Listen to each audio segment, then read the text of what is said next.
faut peut-être se réveiller. Le monde dans lequel on vit n'a rien à voir avec le monde dans lequel on croit vivre. L'éducation en fait est faite pour cacher le savoir, que le système de santé est fait pour créer des maladies, que les infos sont faites pour nous cacher la réalité, que les marchés financiers sont faits pour voler les richesses, que l'intégration c'est fait pour créer la désunion. L'éducation en fait est faite pour cacher le savoir, que le système de santé est fait pour créer des maladies, que les infos sont faites pour nous cacher la réalité, que les marchés financiers sont faits pour voler les richesses, que l'intégration c'est fait pour créer la désunion. Ceci est une lecture du pacte secret.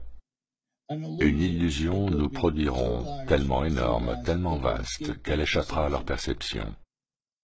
Ceux qui l'apercevront seront considérés comme fous. Nous créerons des fronts séparés pour qu'ils ne puissent remonter à nous. Notre comportement ira systématiquement dans le sens de l'illusion. Notre objectif s'accomplira au goutte à goutte afin de ne jamais nous suspecter. Cela servira aussi à masquer les changements lorsqu'ils se produiront. Nous resterons toujours à l'écart de leur champ d'expérimentation, car nous connaissons le secret de l'absolu. Nous travaillerons toujours ensemble et serons toujours liés par le sang et le secret. La mort sera la récompense de celui qui trahit. Nous ferons en sorte qu'ils aient une courte durée de vie et un esprit faible et amoindri tout en prétendant faire le contraire. Nous utiliserons notre savoir scientifique et technologique de manière subtile, de sorte qu'ils ne voient jamais ce qu'il se passe. Nous emploierons des métaux légers, des sédatifs et des accélérateurs de vieillissement dans la nourriture, dans l'eau ainsi que dans l'air. Nous les recouvrirons de poison sous tous les angles. Les métaux légers leur feront perdre la tête. Nous leur promettrons de trouver un traitement au travers de nos différents fronts, tout en continuant cependant de les empoisonner encore plus. Ces poisons seront absorbés de manière intracutanée et orale. Ils détruiront leur esprit ainsi que leurs fonctions reproductives, avec pour conséquence la naissance d'enfants morts-nés, dont la cause sera masquée. Le poison sera dissimulé dans tout ce qui les entoure, dans ce qu'ils boivent, ce qu'ils mangent, ce qu'ils respirent, ce avec quoi ils s'habillent. Nous devons être ingénieux dans sa délivrance car ils ont des yeux pour voir.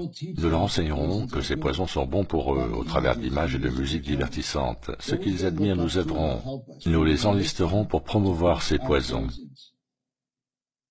Ils verront nos produits consommés dans les films, s'y habitueront et ne connaîtront jamais leurs véritables effets.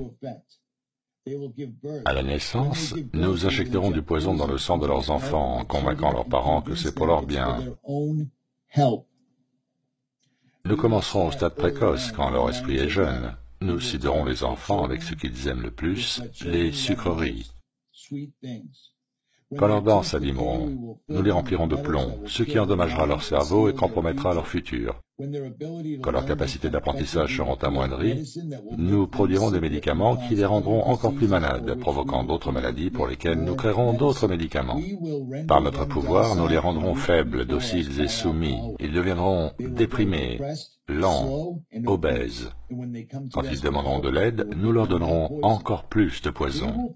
Nous focaliserons leur attention sur l'argent et les choses matérielles afin qu'ils ne découvrent jamais leur intimité profonde. Nous les distrairons avec du sexe, des plaisirs externes et des jeux, de sorte qu'ils ne puissent jamais être l'unité d'un tout.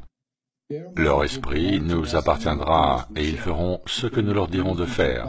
S'ils refusent, nous trouverons des moyens d'intégrer dans leur vie une technologie d'altération de la pensée. Nous utiliserons la crainte comme arme. Nous constituerons leur gouvernement ainsi que l'opposition à ces mêmes gouvernements. Nous posséderons les deux camps. Nos objectifs seront toujours masqués, mais notre plan sera toujours en application. Ils effectueront le travail pour nous et nous prospérerons grâce à leur labeur. Nos familles ne se mélangeront jamais avec les leurs. Notre sang doit rester pur, à jamais, car c'est ainsi. Nous les ferons s'entretuer quand cela nous conviendra. Nous les maintiendrons à l'écart de l'unité par le biais des religions et des dogmes. Nous contrôlerons chaque aspect de leur vie. Nous contrôlerons leur manière de penser et comment le penser. Nous les dirigerons avec douceur et gentillesse en les amenant à croire qu'ils sont leurs propres guides. Nous fomenterons un climat d'animosité à travers nos factions. Quand une lumière brillera en eux, nous l'éteindrons par le ridicule ou la mort, selon notre convenance. Nous les ferons se déchirer entre eux et tuer leurs propres enfants. Nous accomplirons ceci en faisant de la haine notre allié et de la colère notre ami. La haine les aveuglera totalement et ils ne réaliseront jamais que nous sortirons vainqueurs de leur conflit. Ils seront trop occupés à s'entretuer. Ils baigneront dans leur propre sang et tueront leurs voisins aussi longtemps que cela nous conviendra. Nous en tirerons un grand bénéfice, car ils ne nous verront pas, puisqu'ils ne peuvent pas nous voir. Nous continuerons de prospérer sur leurs guerres et leurs morts. Nous répéterons ce scénario à l'envi jusqu'à ce que notre objectif soit accompli. Nous maintiendrons dans leur vie un environnement générant la crainte et la peur par les images et le son. Nous utiliserons tous les outils dont nous disposons pour le réaliser. Ces outils seront leur production, leur labeur. Nous les rendrons haineux d'eux-mêmes et de leurs voisins. Nous leur cacherons toujours leur divine réalité, leur unicité en un tout. Cela, ils ne doivent jamais le savoir. Ils ne doivent jamais savoir non plus que la couleur n'est qu'une illusion, ne doivent jamais penser à l'égalité. Petit à petit, goutte après goutte, nous atteindrons notre objectif. Nous prendrons possession de leurs terres, de leurs ressources, de leurs richesses, afin d'exercer sur eux un contrôle total. Nous les inciterons de manière trompeuse à accepter des lois qui les priveront du peu de liberté qu'ils auront. Nous établirons un système monétaire qui les enfermera, eux et leurs enfants, dans un endettement permanent.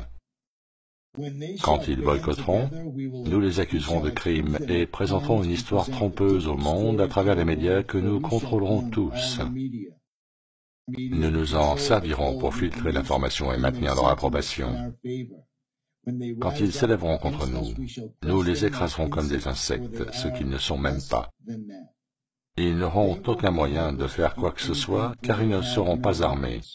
Nous recruterons quelques-uns des leurs pour réaliser nos plans. Nous leur promettrons la vie éternelle, qu'ils n'obtiendront jamais, car ils ne sont pas des nôtres. Les recrues seront appelés des initiés et seront endoctrinés afin de croire qu'ils pourront atteindre des royaumes célestes par le biais de rituels de passage trompeurs.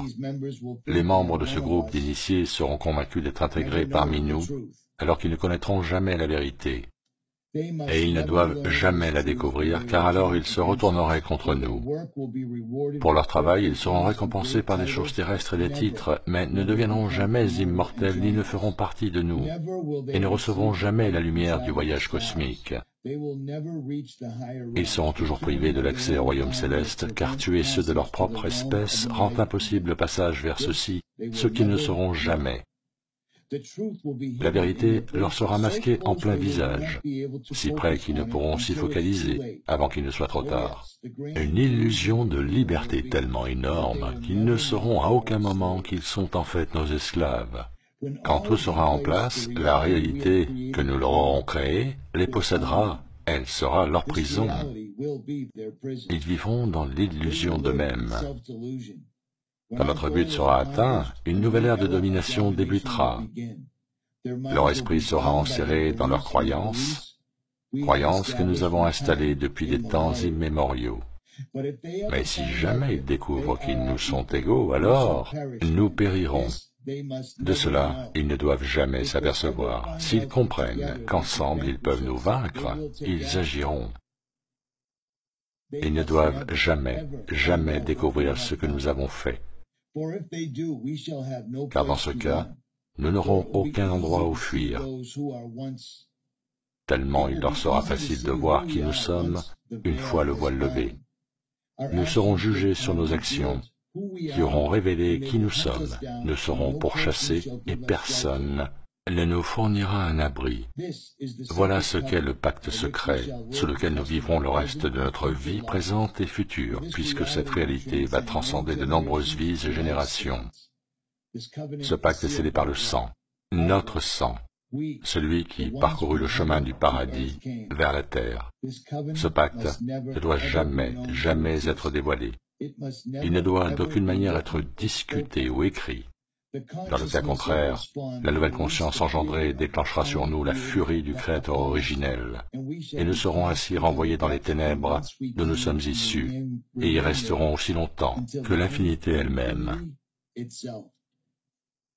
Bon, maintenant, beaucoup vont considérer ce que je viens de dire comme une farce, comme un autre élément du manuscrit du protocole de Sion ou du serment des Jésuites. Ceci dit, tout est couvert. Notre existence, ainsi que celle de nos parents et grands-parents et même arrière-grands-parents, est expliquée. Nous vivons en ce moment dans notre prison privée. Ils nous rendent malades pour que nous consommions leurs médicaments qui nous empoisonnent davantage. Tout ce que je viens de vous lire s'est produit. Après tout, comme le rappelle le Premier ministre, et comme il est dit dans la Bible, les Noirs ne sont que des coupeurs de bois et des porteurs d'eau. Ils n'ont pas besoin de connaissances inutiles. Now, just show me how to wrap this.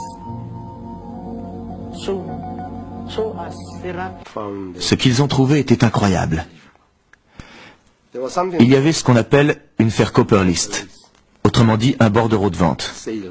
Sucre à la salmonelle, bière au thallium, cigarette à l'anthrax, à la toxine botulique, chocolat au cyanure, whisky à la colchicine, déodorant au typhimurium, venin de serpent. Cette longue liste de ventes de produits au poison indétectable était destinée aux agents de la sécurité sud-africaine pour leur permettre de tuer les militants noirs sans soulever de soupçons lors de l'autopsie. Combien ont été utilisés, on ne le saura sans doute jamais.